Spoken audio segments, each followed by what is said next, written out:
Torch और headlight में जो अंदर बल्ब जलता है उस बल्ब से रोशनी उतनी नहीं आती है। टॉर्च की औकात नहीं कि अपने दम पे रोशनी नहीं देता है, और जितना टॉर्च रोशनी देता है ना, टॉर्च और हेडलाइट में जो अंदर बल्ब जलता है उस बल्ब से रोशनी उतनी नहीं आती है। समझिएगा ध्यान से, कंसेप्ट समझिए। ये जो टॉर्च के अंदर इतना छोटा सा ट्यूब ये होता है, लाइट इतना छोटा, इससे जलाएंगे ना ढिबरी बराबर जलेगा, उतना ज्यादा रोशनी नहीं देगा। लेकिन टॉर्चवा में कस्ते के साथ ससुरा रोशनी देने लगता है। समझिए क्यों। अगर हम एक लाइट जला रहे हैं तो उससे रोशनी आ रही है, लेकिन इसी लाइट के आगे एगो शीशा रख देंगे, रोशनियां डबल, एगो दाहिने भी शीशा रख देंगे और बाएं भी रख देंगे, और इसी सिद्धांत पे काम करता है टॉर्च। टॉर्च की औकात नहीं कि अपने अंडा बराबर बल्बवा जो लेता है ओकरा से जल जाए, नहीं जल पाएगा। इसलिए क्या किया जाता है ना, टॉर्च के बगल में एक कटोरी का शीशा की कटोरी लगा देते हैं।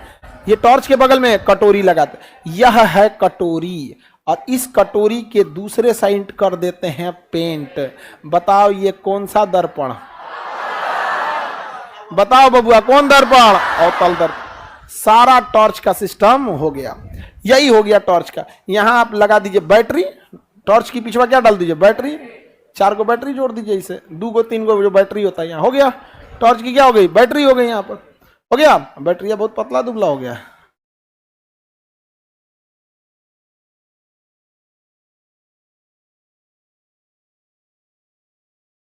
टॉर्च की क्या हो गई? बैटरी। अब बताइए बैटरी किसे जलाएगा? बल्ब को। बल्ब अपने प्रकाश के दम पे कर पाएगा? अब इसमें जहां जहां इस बल्ब का फोटो पड़ेगा प्रकाश पड़ेगा, इसका फोटो पड़ेगा प्रकाश पड़ेगा। और हम जानबूझ के इसको उत्तल अवतल वाला लिए हैं कि जैसे इसका परछाई यहां पड़ेगा ये भी आगे चला जाएगा, इसका यहां पड़ेगा ये भी आगे चला जाएगा। समझ में गया? टॉर्च अपने दम पे रोशनी नहीं देता है, टॉर्च रोशनी देता है दर्पण के दम पे। टॉर्च हो गया। अब ऐसा दे दीजिएगा टॉर्च तो कोई कैसे करेगा? 4 को बैटरियां लगा रहे हो, बैटरियां लगाओ, सटावा अंडवा हो ना, और टॉर्च कटर नहीं ना होगा। इसका बॉडी बनाना पड़ेगा, तो इसका बॉडी बना देते हैं। ये हो गया टॉर्च की पूरी कंप्लीट बॉडी। हो गया। यहाँ एगो स्विच विच लगा दीजिए यहाँ पे। तो बताइए इसमें मुख्य रूप से क्या है? ये वाला अवतल दर्पण हो गया। अब ये टॉर्च बन के रेडी हो गया, लेकिन ये टॉर्च में अभी इस मेन हिस्सा इसका जो लाइट है और ये दर्पण इसे सुरक्षा देना चाहिए, तो इसके आगे एक हम लोग फाइबर का कटोरी लगा देते हैं। उसका कोई काम नहीं है, बस आगे से पानी जाने से रोकता है, धूल धक्कड़ न जाए, फूट न जाए, इसलिए आगे क्या जोड़ देता है? नहीं, कटोरी जोड़ देता है। बाकी उस कटोरी का कोई काम नहीं है। ये आगे जो जोड़ दिया जाता है ना, इसका कोई काम नहीं है, बस आगे कटोरी जोड़ के कसने वाला दे देता है। यानी अगर हम दर्पण की बात करें तो इसमें बताइए जो टॉर्च जलता है उसमें जो उसके अंदर लाइट है, ये उसका कमाल है या बाहर से दर्पण लगा है उसका? अच्छा, ये वाले का कोई काम है? केवल आगे से रक्षा के लिए। आगे से क्या है? सुरक्षा के। समझ में आ गया कि नहीं आ गया? किसी को कोई दिक्कत? तो यही सिद्धांत हो जाता है किसमें? टॉर्च में।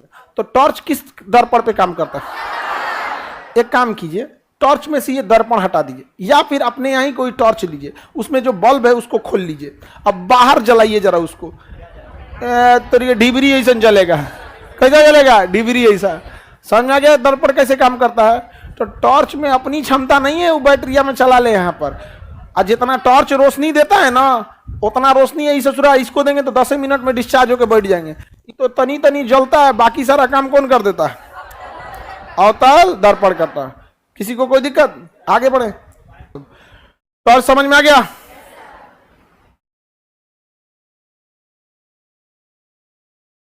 किसी को दिक्कत? तो टॉर्च में कौन सा दर्पण? मोटरसाइकिल का हेडलाइट इसी का क्या है? बड़ा रूप है। कंसेप्ट क्या है? वही है। आगे शीशा इसलिए लगा देते हैं ताकि बाहर के हवाएं धूल धक्कड़ से बच जाए। तो कार, मोटरसाइकिल या किसी चीज का जो हेडलाइट होता है वो कौन सा होता है? कौन दर्पण? अवतल दर्पण। कौन दर्पण? अवतल दर्पण। अवतल दर्पण का यूज समझ में आ रहा है? लाइट को क्या करता है? सिकोड़ देता है।